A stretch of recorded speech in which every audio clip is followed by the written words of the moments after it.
Hey, okay, there we're live now. Sweet.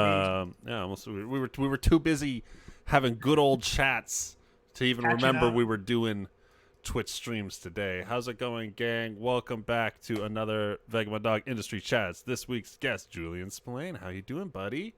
Hello. It's been a while. It's been, you know, everyone's been busy and we've been in like extra hibernation lately. So this is nice. Yeah. Let's see, Julian. How do I describe you? And we've been friends for a long time. We met Uh, over a pen. we met over a pen. Yeah, Pen. you wanted a Silicon Knights pen from me. Right. Yes, that's huh. That was a Yeah, long time ago. Like it was that was God, it must have been like 10 years. It was yeah, 10 years ago. really. Yeah, 2010. Go figure. 2010. Yeah, I went to Silicon Knights in St. Catharines Yep. to do a feature article on X-Men Destiny Yep. Yeah. was the game, and this was when I was much younger and much cooler. But we met there. We had a good conversation. I'd done that article, and we kept in touch, and I've like run into each other in various places. I won't get into all of the details of our misadventures. There are a lot of shenanigans. There's That's for been sure. shenanigans, but now you are. Tell the people about Mighty Fight and Hi. Yeah, so I run a studio called Komi Games. We're based out of Toronto. I've been in the industry for a very long time. I think this is my 16th year making games, so put me on an ice floe to die soon. I'm too old. Uh, we're working on a game right now called Mighty Fight Federation. It's in early access on Steam. It's a Powerstone inspired 4-player arena fighter with a focus on fighting game fundamentals. But it's a lot of fun even if you don't play fighting games. We're launching the full version in a couple of months on console, focusing on Switch and PS4 first, and then rolling out based on what people are interested in after that. But tomorrow we're launching our collaboration with Toe Jam and Earl, and that's going to be on Steam. And coming soon after that, we'll be launching our collaboration with Playtonic and putting Yuka and Laylee into the game. So we're doing that whole indie crossover stuff, but we're trying to do it with brands that we love and we're really excited for. Before that, I made a game called Use Your Words, which was a comedy party game for everything. It's on the Wii U even, which is fun. Yeah, that's me in the nutshell in the past couple of years. right. So wait, how long ago was the studio founded? Because it's relatively new. Yeah, so I started at Komi Games in 2017. We started work on Use Your Words in 2016, and we have an American corporation called Smiling Buddha Games, which was like a partnership between myself and Brent Black, also known as Brental Floss, the comedian and musician. And so we worked together on that, and the kind of game was kind of published under Smiling Buddha, but developed under Komi, which was just me at the time. And then we started growing it, and we helped Fossil Hunters, the guys at Reptoid Games, Right. get Fossil Hunters onto PS4, Xbox One, and Switch. We handled all the porting and publishing. We worked with Massive Damage to help them get Halcyon 6 onto the Switch. And that kind of it was nice because I've been through the ringer so many times on certification and publishing on a lot of these platforms. So it was nice to help a bunch of developers and friends who really just didn't have that experience get there. Right. Yeah, like almost I'd say most of your 16-year experience in games has been at kind of that big boy level where you are dealing with platforms and cert and everything. Yeah. Like you just jumped in at Silicon Knights, or was there anything before that? Yeah. So before that, so like many people, I got my first foray into like being paid to make games when I was just in like on the graduation cusp of university. So I was doing co-op at Waterloo, and I did some like game internship work there. But I'd been actually programming and working on my own stuff for a long time prior to that. And I started a company back in the early 2000s called Frozen North, and we made a game for the Wii called Flip's Twisted World that Majesco published. It's a terrible game. Really, like we were really reaching for a very small company. We had large ambitions, but not the skill to realize those ambitions. We did a lot of DS work. We did the 65th port of Dragon's Lair. We ported it to Xbox Live Arcade. So I ran a studio before working at Silicon Knights. Like most indie studios, before indie was indie, we just went under because we were like double A or single A or whatever the fuck we called those studios back then, and we just couldn't survive in Toronto with the changing economy and the shift to like, the iPhone was just coming out and people were starting to think of mobile games, and we just couldn't wrap our heads around that. Right. So that it folded, and I ended up going off to Silicon Knights to work on the X-Men project, as well as Eternal Darkness 2, which will never see the light of day, unfortunately. I'm sure there's a lot of people who hear the term Silicon Knights and are very, very interested in hearing a bit about that time. What would you say? How long were you with the company? What was the vibe? I mean, because it was more to the tail end of the whole company. So I was there for just about 3 years, from tail end of 2009 to the tail end of 2012 when they shut their doors forever. So I was there as the ship was sinking, and I was there when the doors shut. So it's kind of a crazy experience, just watching kind of helplessly, like going to this storied studio, a studio that like when I was younger, I aspired to work with and work for, right? Like, Eternal Darkness and Metal Gear Solid Twin Snakes, that was caliber coming out of Canada. And we're going like, oh shit, I want to work for this guild or whatever the way they build themselves. And so the upside is when I got to work there, I made lifelong friends and people who I still work with today who are awesome. Like the studio was full of talented, amazing people. But it was kind of sad to like get there knowing that the iceberg has already been hit and it's only a matter of time, and there's no real way to wrench that out from sinking. Right. Like I have an incredible sense of like one-to-oneness between our company's position and like my own actions. Like because we're such a small team, it's very seldom that like our hard times are not caused by me and our good times are also not like caused, like it's very we all have a very strong impact on what our outcome is going to be like, or our current state is going to be like. What is it like being in that kind of sinking ship kind of scenario as an employee? So there's a lot of denial, because if I joined the company with this hope, right? Like I was told up front, like, we're bringing you on in, I think my official title was assistant project director when I started. So the idea was like, I'm going to come in, tackle the Wii version of X-Men Destiny first, because I was told like this game's not going to ship. We're fucked. And so I was hopeful that like I could turn it around, right? Like, oh, maybe they just need a different perspective. And we did. We actually ended up shipping the game, which is like, I think a super accomplishment, because there was a lot of problems with that production. But there was a lot of denial at first. Like you go through the stages of like, we can work together. There were a lot of cooks in the kitchen at SK, and I think that happens a lot when you get to bigger studios. There were like 10 directors at the company, like art director, but you also had an animation director, and you also had a level design director, but you also had a design director. And I think you end up with these like weird quorum situations where everyone's making these strange concessions, and it's hard to really get a bead on what's actually happening because information is just kind of being spread out. Gotcha. And so, sorry. No, just like we didn't immediately get the sense that the company was doomed, because there's also a lot of internal spin. It's like, yes, we've sued Epic. Yes, Epic has countersued us, but they have no leg to stand on. And you talk to a lawyer guy who like is representing you, and they, fancy schmancy lawyer, Right. and he'd be like, "There's nothing to worry about. They don't have a leg to stand on." And you're like, oh, "Okay, lawyer man says it's fine. So like, what am I to worry? I don't know law."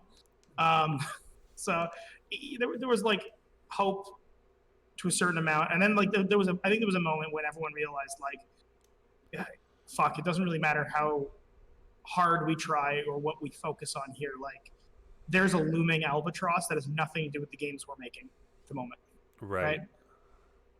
Right. And I mean, I mean, at the time being in the press world, like I was pretty far removed. Like, I had not, like, I had followed Two Human and like played that.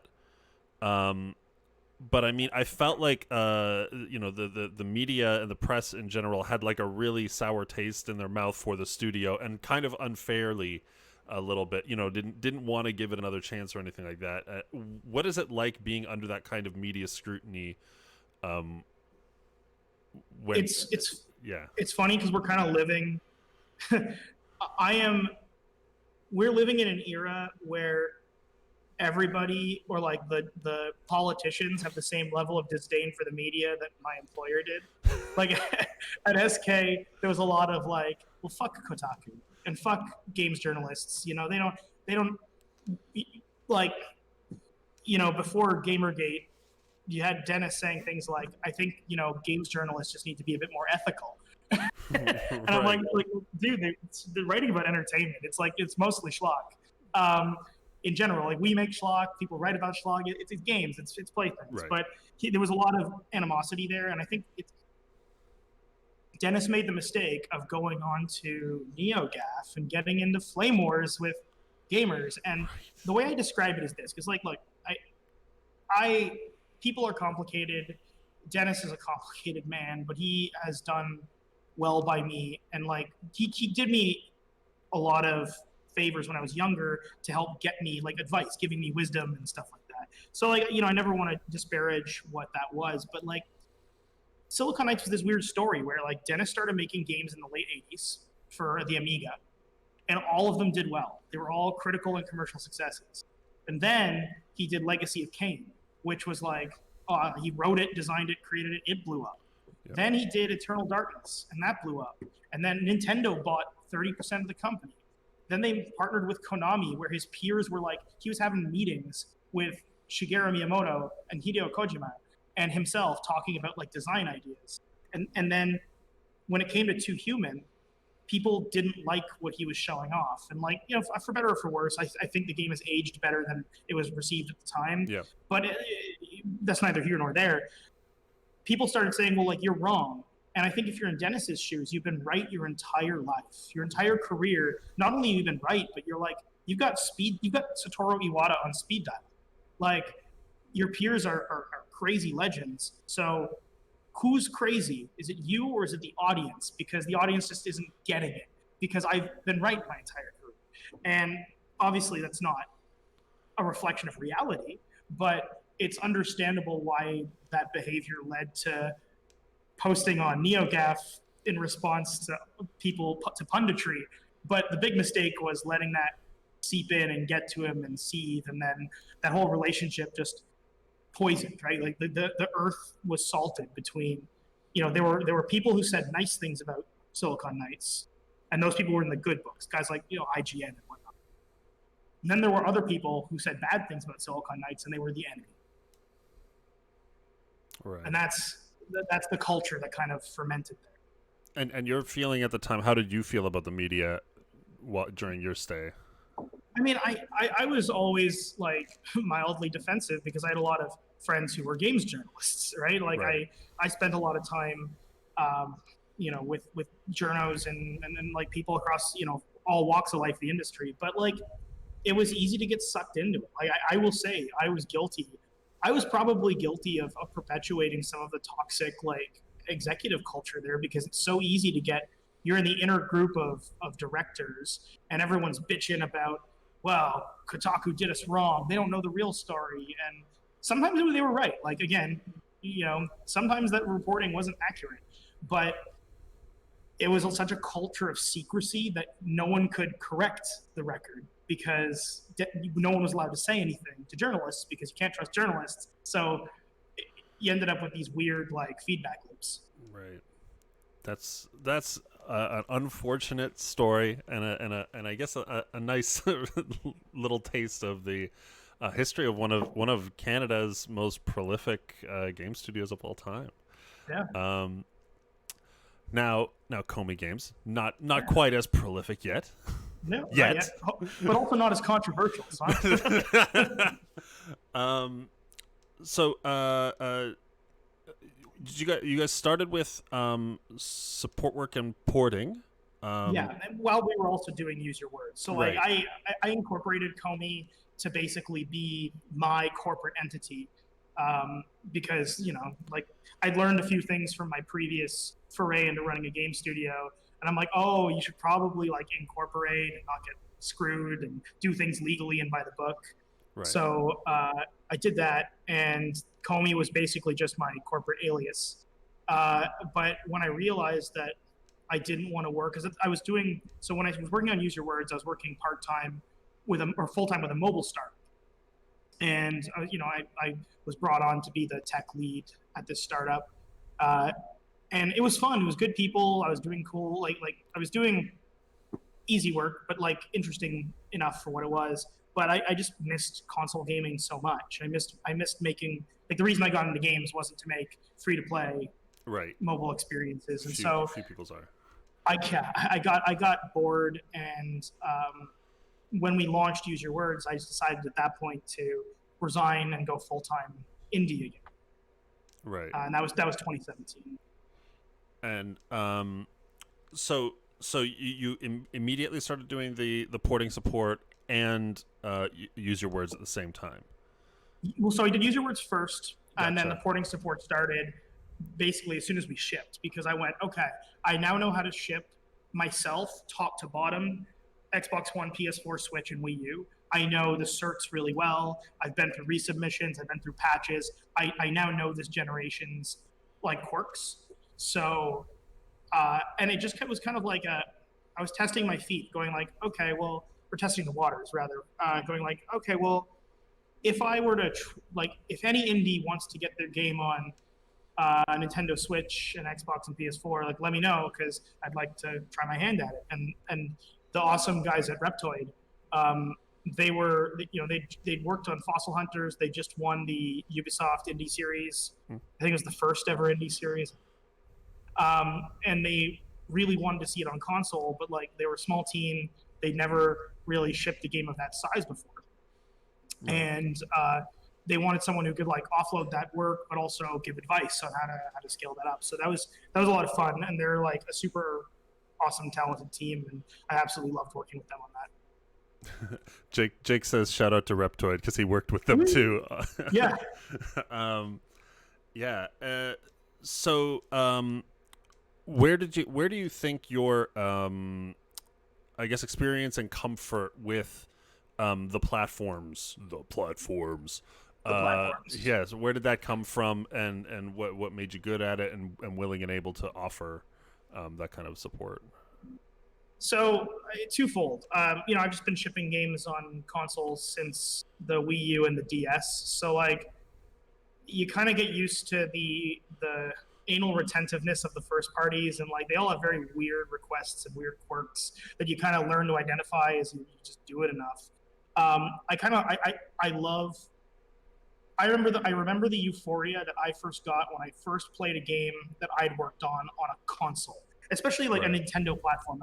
That was like the most exciting feeling at the time, and that was like 2007 or 8, like the first time I held my hand on a shipped game I'd worked on console. And I was like, oh, if I can help other developers experience that for the first time, like, A, that's really awesome. And B, like, I developed this crazy affinity for the platforms. And part of that is like, I love low-level programming. I love being under the hood. I love knowing how things work. Right. And I know that to a lot of indies, that's not really why they make games. Yeah, no. A lot of them, like, they're not there to like, I don't need to know how the underlying hardware of the PS4 works. I just want to play my game on PS4. Right. And so it's a weird quirk in my brain. I just really find that fascinating and find that fun. So How do you find that the process of porting or going through cert has changed over the, I was going to say years, but generations? It's gotten way easier. Yeah. Yeah, I mean, there are more like OS level, or like it's more like usability concerns that they care about now. So quality of life things, like make sure Microsoft is the best. Step one, turn on an Xbox, boot the game, play some game. Step two, turn on another Xbox in the same house, boot the game, sign out of one controller, sign into the other, make sure that the cloud save works on Xbox One and is immediately downloaded into Xbox Two and your save loads, that kind of stuff. Right. The old tech standards used to be like a lot more stringent. The guidelines used to be way longer, and it was a lots of like, especially the Wii compared to the Switch, in terms of requirements and necessities and linguistic terms and things you had to implement. So like there was no operating system on the Wii. A lot of the old, like most of the consoles pre PS3 generation didn't have an OS level. It was all, so like anytime you press the home button on the Wii and that home menu popped up, every single game implemented that themselves. Okay. So like it wasn't triggering an operating system function. Every game had to make their own implementation of the same home menu. Right. So And like, same yeah, thing, like okay. disk eject. There was no like, oh, a disk, you've ejected the game's disk. Like, no, you have to handle all that shit yourself. Right. And like you have to know interrupt level assembly to figure out what to do when the disk is ejected during a critical load, and there's no like OS to fall back on for support. Right. That adds a lot of complexity if you're trying to build your game. Never mind. Like a lot of times, especially for our non-devs in the audience, people expect, especially these days, if you've made your game, you just push a couple buttons, maybe change the controls around a little bit, and then you're done. I mean, are we at that level yet? Close. We're getting real close. Like, especially when, with these, the more you abstract from the hardware and from like the way the thing is coded, like for the platform, the easier it is to just port it. So like C#, for example, has a whole bunch of networking functions. And if you're coding in Unity, the guys at Unity who work with, the first party platform SDK teams, they've under the hood made versions of the system.network functions that use the underlying libraries. But to you, you've coded it once and it just deploys multiple places.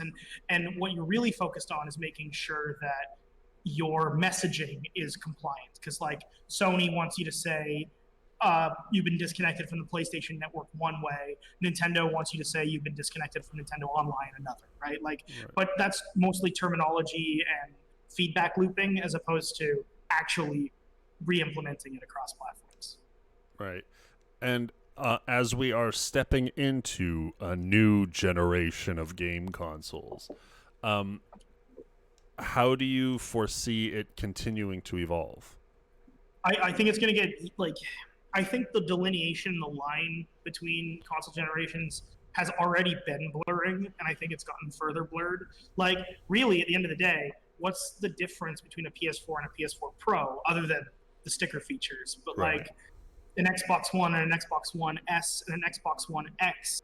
Well, and now on the Xbox Series X and PS5, PS4 games and Xbox One games are going to be backwards compatible to a certain extent.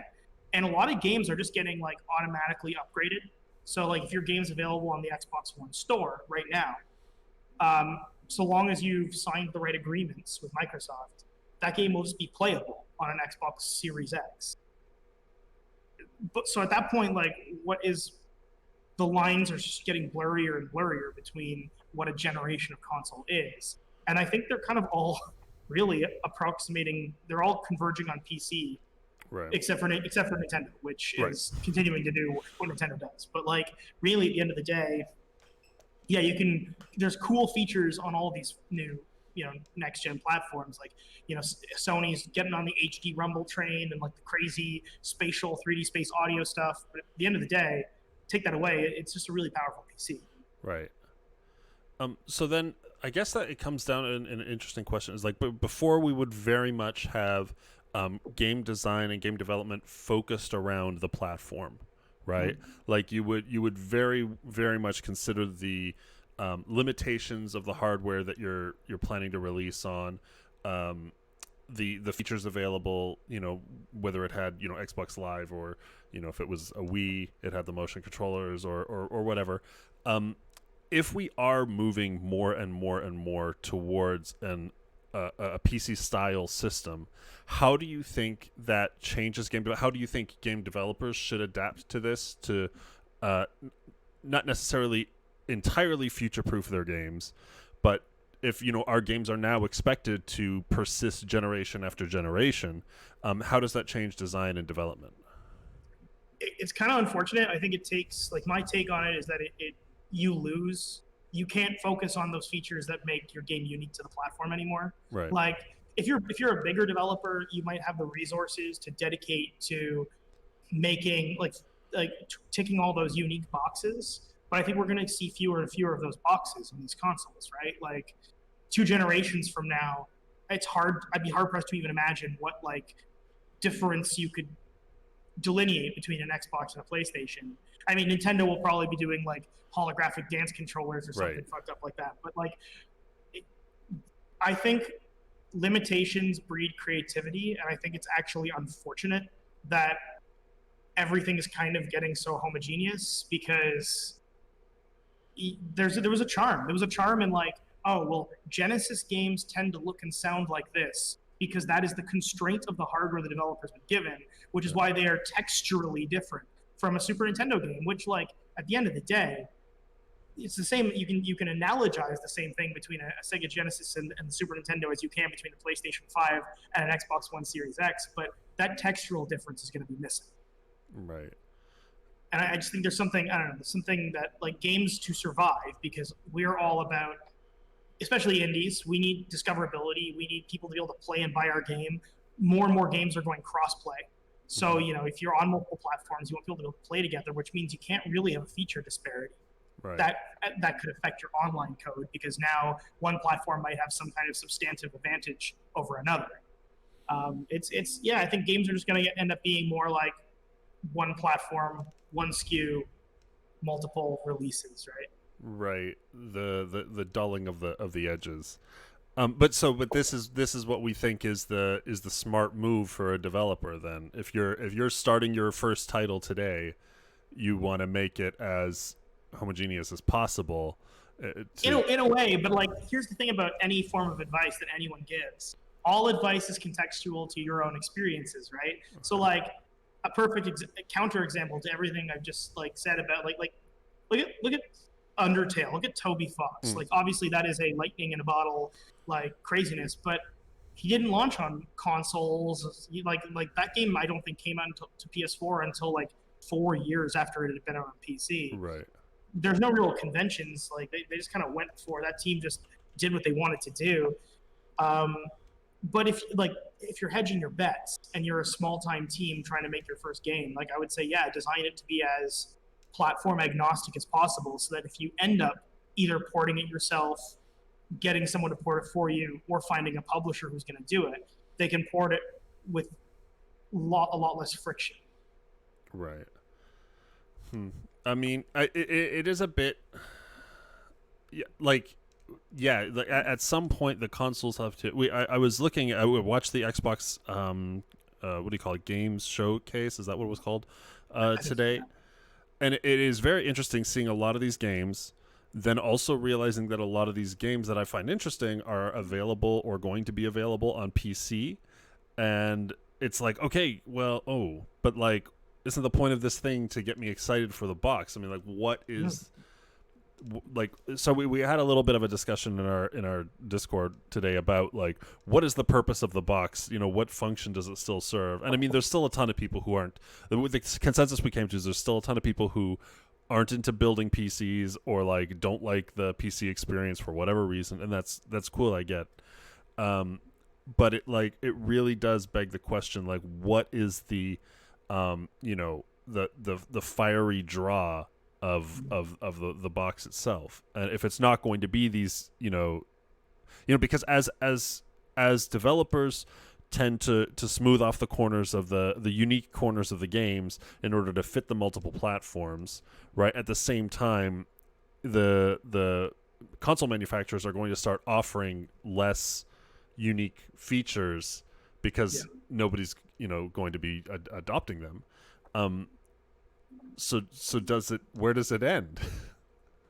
I have no idea. And I've kind of been on the death knell of the console camp for a while. Like not that I have any particular vested interest or care, but I just as consoles became more and more like PCs, the reductio ad absurdum of that is that they all become PCs, right? And if you look under the hood, really, like, yes, custom NVMe Super SSD controllers aside, they're still just PCs under the hood right now. And the difference is in the service offering, is in the software, is in the experience. But to your point, if I can go buy Halo Infinite day one on PC, why would I buy a Series X? And I don't know the answer to that question. Right. I mean, it seems the answer that we came to is only because if you don't want a PC, I mean, it's still, I guarantee it's going to be cheaper for me to buy an Xbox than it is for me to buy a new GPU. Yes. For some and also, reason. I think there's an element that, like, some people really, the psychological delineation between machine with which I do work and like context with which I enjoy media. It's like the same reason. Why doesn't everyone just have a PC in their living room as a media center? Yeah. I've asked that question. I don't even have a PC in my living room with a media center, and I'm pretty fucking tech savvy. I just don't want to. I've got an Xbox and I've got a PlayStation, right? So I think there is that, like, the specific function aspect of like nature of the box gives it its purpose, I guess. But I think, like, it's becoming more philosophical than it is like necessity. Right. Okay. I mean, if there's a place for philosophy, there's always a place for philosophy. I don't know if it's a $600 place, but I guess people get value out of it. Think of the Nietzsche books you could buy for $600. Yeah, exactly. Right. We could get a lot of Greek busts. Okay, so I mean, I guess that's multi-platform development going forward. Your Mighty Fight is a multi-platform project. It is. What I mean, let's guess what have been the highs and lows of your multi-platform experience for this game. Or first, you've talked a little bit about the game, but for anybody in the audience who doesn't know what Powerstone is, how would we get give it a little bit more explanation, and then we can talk about, like, some of the details on it. So it's like if Smash Brothers was in full 3D. Like, you can move in a full 3D arena. So Powerstone was this game that Capcom made in 1998 for the Sega Naomi arcade hardware. They then ported it to the Dreamcast, which was essentially a miniaturization of that Naomi board. It was a 4-player fighting game, building off their experience with Marvel vs. Capcom, actually Street Fighter first, and then Alpha, and then the X-Men versus Street Fighter series. Because it had that same frenetic, fast-paced output. But the cool thing was you could run around, full 3D arena, you could jump off walls, you could pick up stuff and throw it, and you could fight each other from all angles. And that game has always been in my rotation. Like, since it came out, I still play it with a high degree of frequency. Mm-hmm. There was a sequel. There was a game by Square Enix around the same time called Air Guys God Bless the Ring, and it was like a Final Fantasy crossover fighting game. And then there was Thrill Kill, which never came out. It was, like, canceled the last minute because it was just too M-rated for EA. And then there really, like, weren't many of these. Like, since working on Mighty Fight, I've learned about a lot of them. Like, apparently there is a Grim Adventures of Bill and Mandy arena fighter that people consider quite good. There's a Shrek arena fighter called Shrek Super Slam that people but people love it. So we've been looking at, obviously looking at those in some degree, but it was just my love of Powerstone. And my co-designer, Ori Falconer, and I, we were actually putting together like a prototype for a Bomberman inspired game, but it was a very specific game for Sega Saturn called Bomberman Fight. Now there was Saturn Bomberman, but there was another Saturn Bomberman game called Bomberman Fight. Never saw a North American release, but like I was a super go to Pacific Mall and pick up bootleg games like weeb, and I picked up this game in like 1997 and fell in love with it. It was Bomberman, but you had like a health bar, like a fighting game. Okay. And characters had like special attacks, and it was like basically a prototype for what would become Powerstone. But I wasn't thinking of it like that because I was thinking like, oh, I just want to make a spiritual successor to Bomberman Fight, a game no one has played but myself. And so we started working on this prototype, and as we were working on it, we started being like, well, what if it wasn't just bombs? What if you could like shoot fireball, like you could have like a bouncing projectile? And what if there was like combos? And eventually we realized we were making a fighting game. We weren't making a Bomberman game anymore. And we said like, fuck it, let's just embrace it, go whole hog, and just dive right into making a fighting game, because that's my favorite genre of game. And same with Ori, like we play fighting games like we breathe air. So it was a natural, I think, subconscious draw to that genre. I've gone in and out of the fighting game genre. I'm not a if I start playing one and I'm good at it, I'll play it. But if I ever lose a match in the first week of trying it, I'm Disconnect, out. That's yeah, it. I'm done. So like my fighting games experience is really Smash Bros for life, and Street Fighter 4 I had a good bout in, and then Mortal Kombat when I was really, really young. But I've never had that love affair with the genre like you have. So why don't you tell us a bit about like what is it about fighting games that like fascinates you? It's like fighting games are so pure, right? Because it is when take the AI out of it, when it is one person against one person, it's a pure display of skill and execution, right? Like, because two evenly matched players who've never played before will likely button mash, and somebody will come out the victor. But eventually one person will learn something from that button mashing, and then they'll immediately have the edge. And then that other person will learn from the mistakes that they make, and that edge will even up again. And that just keeps going like this crazy seesaw to the point where execution no longer matters. Nobody's asking, how do you do a fireball? How do you do a hurricane kick? How do you do a dragon punch? Now it's like, oh, well, I'm going to throw a fireball knowing he's going to jump it. So then I'm going to jump and get him in the air, or I'm going to use my invulnerable frames on a dragon punch and get him there. And then they'll catch on to your tactics. And it's this constant feedback loop of learning to play the game well enough that you're not worried about playing the game, you're worried about playing your opponent. Yeah. I've had that experience, and it really does come when you play with a specific person or one person for a long enough time. You start playing chess at like 100 miles an hour, and it's like a really great feeling. It's amazing. Like you feel it kind of transcends the game, and I'm old enough that I grew up in arcades. I was an arcade rat, and I was still young when Street Fighter 2 hit arcades, but I was there when like Turbo and Champion Edition, I think was the first. I was there when that came out, and then Darkstalkers and those games, and I just fell in love. And I think there is that element of when you're in the arcade and it's like your lunch money that you're playing with, you want to get as good as possible as quickly as possible, so you didn't waste that quarter.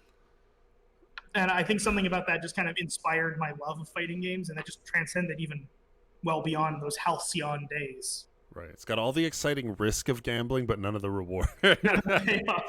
just the emotional payoff. Now kids can go pro, so kids can now get paid money to play fighting games. Right. Yeah. So what about Mighty Fight is capturing this? So yeah, that was our philosophical question as we were designing the game. Like our entire ethos, like why are we even doing this? What are we adding to the genre that isn't already there? Um, and the answer was, we kept coming back to it, is like, I love arena fighters and I eat them up, like Powerstone, Powerstone 2, great games. None of them are competitive. Specifically because by their sheer nature, they're full of random number generation. You might just happen to be standing on the spot that the last Power Stone you need spawns, and then you can trigger your super move and win. Right? There's a skill there, but it's not terribly competitive. And I think a lot of games that have, or of the few games that have tried to emulate what Power Stone had done, they all took the let's interact with the environment, let's add that crazy, wacky RNG nature to it. And none of them focused on how could we make a full free roaming 3D game be competitive and competitively violent. So with Mighty Fight, we focused on what are called fighting game fundamentals. So the thing about fighting games is, if you play one game really well, chances are you can pick up another game and do halfway decent at it out the gate. So that's why you got guys like Sonic Fox, Right. Pro gamer, pro fighting game player, best Mortal Kombat player in the world, then went, I want to try Dragon Ball Fighters, and then became the best Dragon Ball Fighters player in the world. Then went, I'm going to play Skullgirls. Suddenly was winning all the Skullgirls tournaments, because fighting games have these fundamentals. In Japan, they call it yomi, but it's this idea of understanding how to read your opponent. So once the mechanics are there, being able to have a set of mechanics that give the strategic decision-making outcomes from the player's perspective. So for Mighty Fight, we kept with a similar structure. We kind of got rid of the block, mostly because we found that with even prototyping a guard system, it led to the game becoming really, really standstilly, because it's all about moving through the environment. Having a guard just really slowed things down. But we still kept that rock, paper, scissors of, okay, I'm going to throw out an attack, but I know that you're going to dodge. But if you dodge, you can counter attacks. I'm going to cancel my attack and counter into something else. And we added a lot of that same like decision making and strategic thinking.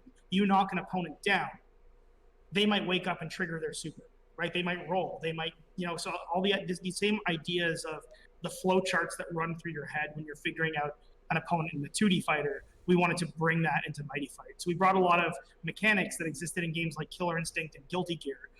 We brought the combo breaker idea from Killer Instinct, and we merged it with the burst mechanic from Guilty Gear, which is all about exchanging resource to reverse momentum. So someone's comboing you.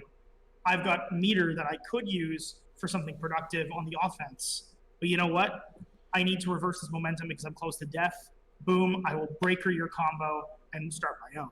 And so we've got some of those psychological risk reward, should I do X, what will happen if I do Y, fundamentals. Right. That sounds like a very complex game. So it isn't, because we've demoed it, and there's two types of people who we demo this, who play this game, and they walk away with two different, not to be reductive, I'm sure there are many different types of people who play the game, but in terms of response I've seen at trade shows and tournaments and all that, if someone picks it up, plays casually, doesn't really play fighting games, figures it out, has some fun, wins or loses, and goes, oh, that was really fun, that was cool, I was just smashing buttons and having fun. You give it to a pro fighting game player or somebody who at least plays at a certain degree of skill, they play around and they go, yo, you've got move cancels in here? Yeah, man. Oh shit, you got combo breakers? Oh, you got parries? And a lot of the language of fighting games translates over, even if we don't call them the same things. And suddenly they play another round, and I get my ass handed to me by a pro Street Fighter 3 player who now understands exactly what the tool set is, and I get the floor mopped with me, as I should, because that person is so much better than me at Street Fighter. Those same skills transfer over. So, we obviously want our games to be as accessible as possible to everyone all the time, because it's good for getting our game out there. But it sounds very specifically like you also want to reach the fighting game community. Yeah, we didn't want to just make another party game, and not to be not to throw shade on party games, because I love party games, but there's an abundance of there are an abundance of 4-player multiplayer competitive party games that like are versus games. Right. But there is a dearth of seriously competitive tournament viable like games like this. So we wanted to really make the game that, like, I want to see our game at a major tournament. You know, like we were working towards that this year. Unfortunately, COVID-19 happened and there are no tournaments. But even last year, we were at Combo Breaker in Chicago. We were at Evo. We had a booth. We held mini tournaments, and we got a glimmer of the hype that it could be if it was just scaled up. Right. And I think that's really the, like, hosting a tournament of 100 people and watching them like scream and get that hype moments that you see watching like Evo and Combo Breaker runbacks. That made me feel good for the first time, because I was full of nerves. Like, is this game even good, even fun to watch? Is it even exciting? Does it still bring that same level of excitement that, you know, a major fighting game does? And like seeing that in person fueled me to like, okay, we didn't fuck this up. I didn't waste 2 years on this. Right, because it's got to visually communicate to an audience. If it's going to be an esports style fighting game, you have to have fun watching it. Exactly. And I think the aesthetic you've got going helps a lot with that. But like, tell me about like where did, like, it's a very wild character oriented. I really dig Tombstone. Where did that start from, and what was the working process, both for the aesthetic and the visual presentation, in terms of like how you make it, visually appealing to not just the player? So like, I think you can break it down to two things. So like, character design wise, from like a conceptual nature, I'm not gonna lie, it was mostly Ori and I sitting down with a bottle of whiskey and just like riffing on shit. I remember like we had some wacky characters. Like, we were gonna make a pastiche on the Fan Man, like the guy who like flew with a fan on his back, like from the mid '90s. Like, what if he was a fighting game character? We were just really stupid. But a lot of our shit was more like, okay, well, it usually started with, there's two ways. Like, we either came up with an archetype, like we could really use a grappling character who serves this gameplay function, and then we came up with a skin around them. So an example of that would be our character Billy Strikefist. We're like, we need someone who's like a classic rushdown, gets in and like does a lot of close range damage. But then we joked, like, what if he was a beat 'em up character from another game? Like, wouldn't it be hilarious if he's not a real person sucked into this tournament? He's like of his own game and gets sucked into this reality. And like, so we originally had ideas where like you'd collect like 2D sprite pickups, and that would influence some of the moves he had. But we're like, this is way too complicated. Right. Fuck that. Let's just make him a character. And other characters like Tombstone, I was like, look, how cool would it be to have an undead skeleton rocker who fights with a keytar scythe? Like, it just shit like that happen. And then, so for the visuals, we were lucky to work with a ton of talented concept artists on this game, and each one of them kind of imbued their particular style and aesthetic. And when we were coming up with the game, the narrative premise that we constructed is that this elder god, Hyperion, who has existed since the dawn of time, feeds on hype and excitement. And he lays dormant for thousands of years until he wakes up hungry and needs to feast. So he harvests characters from across the infinite multiverses and makes them fight against each other so that he can feed off of their energy. And he promises them like Faustian deals, Right. I'll give you all the blah, blah, blah, blah, blah. But he's intending to betray them no matter what, because he wants them to stay there and fight till they are dried up husks. And so with that premise in mind, we went, well, we can have our characters kind of look like anything, so long as they don't look completely aesthetically out of place with each other in the game.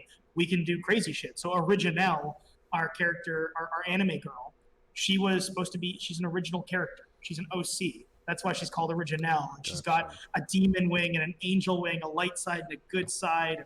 It was the idea that she was going to be like a self-insert fanfic character. And originally we had like a lot of her moves and dialogue be more like breaking the fourth wall.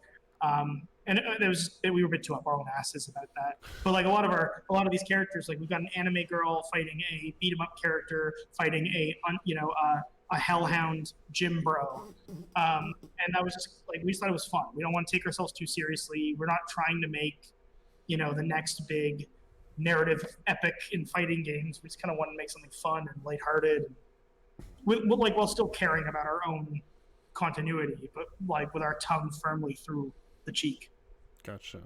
Yeah, I think it works. Like it's a wild bunch, but it's a fairly cohesive aesthetic. You talked about, you said you guys had a booth at Evo. We did twice. We had 2 years in a row booths at Evo. So like yeah, I guess this is a big part of now. You've done, I think, all you can do aesthetically to draw in the non-player audience. But like and the mechanics are there for the player audience, but forming or supporting tournaments that facilitate the fighting game community to come together around your game is a whole nother step. It is, and it's been a tough nut to crack. Like I'm not, especially like the FGC, the fighting game community is known for being really supportive of its own, but also being very distrusting of outsiders. Like people are trying to capitalize and make money off of the community they've built because it's so originally grassroots, right? I think it helps that when a fighting game player talks to me or Ori at a convention, like an event like Evo, and I say like, oh yeah, I played at Evo in Capcom versus SNK 2 back in 2007. They go, oh shit, okay, these guys actually play fighting games. They're not pros, but they get it. But it's an uphill battle, and like thankfully we've been working with a lot of people in the fighting game community to figure out how to position ourselves. We're trying to make sure that our tournaments are worth pro players' times to play in. So like that's what we're trying to figure out what our launch tournament schedule is going to be like, because we want to make sure that when we come out the gate, we're creating our own tournament series that people can play in and get prizes in and like have that kind of stepping stone to creating a pro circuit around it. Right. I've never been in the fighting game community myself. But my impression has always been that the games with the money behind them, the prize money behind them, is where they go. Because yes. It's not like being a professional fighting game player is not a highly lucrative career. It's no. Tough, and you have to follow where the money goes in order to survive and exist and carry on. It is kind of crazy though, the ranges of prize pooling and the players that show up for ranges of prize pooling is kind of bonkers. There's actually like websites where you can look at like, okay, what was the average payout and the per player payout of these tournaments over the course of the year? And like, yeah, you got people showing up, like the big dogs showing up for Evo Street Fighter Championships because there's $150,000 on the line. But one of those same like top 8 players is showing up for a $500 tournament pot. Because like, if you could win $500 for playing like 3 hours over the course of a weekend, wouldn't you, right? Like, and I think there's an element there where, we're indie, but like we kind of understand that you got to put your money where your mouth is a little bit in these regards. But I mean, our hopes are that we can grow an audience, host bigger tournaments, bring on sponsors. Like maybe we partner with Red Bull, maybe we partner with these like other things. Like we're trying to be scrappy, but also like pie in the sky with what we think we can achieve. Right. Because that's. I imagine the top 8 player who's going to the $500 tournament is doing it just as much for practice as they are for the actual $500. This is something that to really build. Yeah, I mean, there's okay. So I'm of two minds of this thing because on one hand, it's like super great when game developers and companies who make the games support their communities by offering tournaments and prizes. But at the same time, you know, then you look at like Smash Melee community, and it's like they have relatively equivalent prizes. They have big tournaments with big prizes with zero support. Now, I think it's really hard to achieve that naturally with a new game. But so I'm what are some of the steps you guys are taking to build and support the community and to flesh out these tournaments and put your money where your mouth is?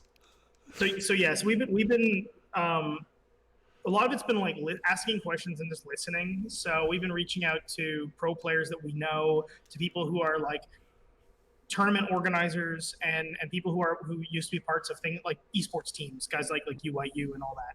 And we're just kind of asking what can we do to like what does each segment of this community need from an organizational aspect? Like what support does a tournament organizer need from us to make their lives easy, so that if we partner to have a Mighty Fight tournament at an event like Frosty Faustings, like a smaller tournament, or like Final Round in Atlanta, what can we do to make your lives easier that will help encourage people to sign up, knowing that the game is unknown, so it's going to be mostly randos.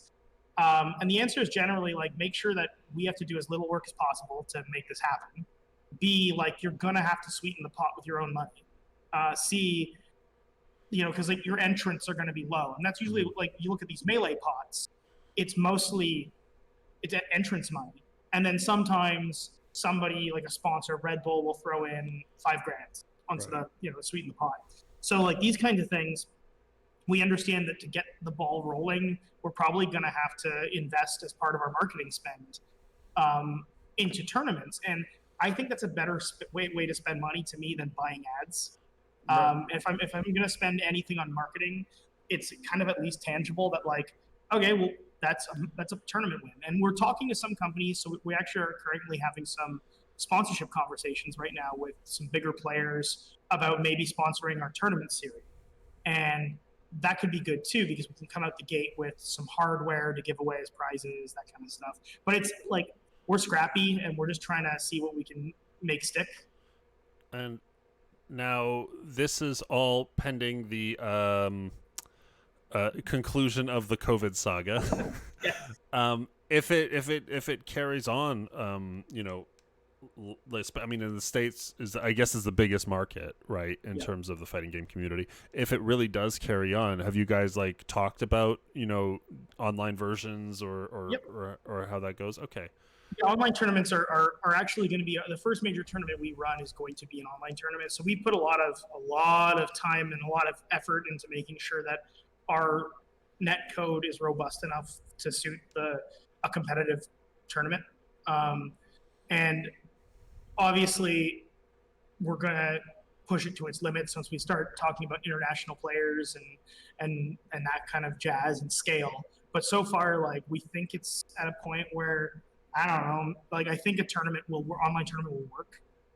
We're also trying to support tournament implementation inside the game itself. So we're for the full launch, we've got some ideas on for console launch and full PC launch on internal tournament organization features that tie into things like Challenge and Smash GG, which are the bigger tournament bracket organizing websites out there. Interesting. Well, I mean, it sounds like you guys have got a pretty straightforward plan. I don't envy your difficulty curve of building this thing. Not just the complexity of the game, but the complexity of the community surrounding it. It's not an easy. We're crazy to do this. I keep thinking to myself like, oh man, why couldn't I just made a rhythm platformer or like I don't know. So I dropped the link to the Steam page in the chat. Again, anybody who's interested in checking the game out, any pro tips to people who might be picking this up? Play the tutorial. Even if you think you know what you're doing, please play the tutorial. It takes like 30 seconds, but it'll teach you the mechanics right away because our control scheme is a little non-conventional. And I just recommend jumping in. Like it just help frame everything, and you'll feel less like you're stumbling when you want to start doing crazy combos and being a pro gamer and all that jazz. Going for that sweet money pot. Yeah, you gotta get the sweet dollar bills. Any final words for the viewers? No, this has been great. Yeah, hopefully we've edified your viewers in some way, given them some nuggets of wisdom to walk away with. Some deep knowledge. Cool. Well, it was a pleasure having you. Yeah, man. Thanks for having me. This was great. It's been great having you on. Chat. We will be back on Saturday and Sunday, normal dev streams. Again, I might do something tomorrow, Friday, depending on how I feel. Just an impromptu one. I'll let you know in the Discord. I'll drop a link for Discord real quick. Yeah, feel free to follow the game. And yeah, actually, if you like what I've been selling, we have our own Discord too. We're discord.fightmighty.com, and you can hop into our scrappy community full of arena fighter lovers. Yeah, and I'll throw it on the thanks for watching, and we'll figure out where we're going with the raid after that. Pleasure again. Bye guys. Cool, I'll see you later.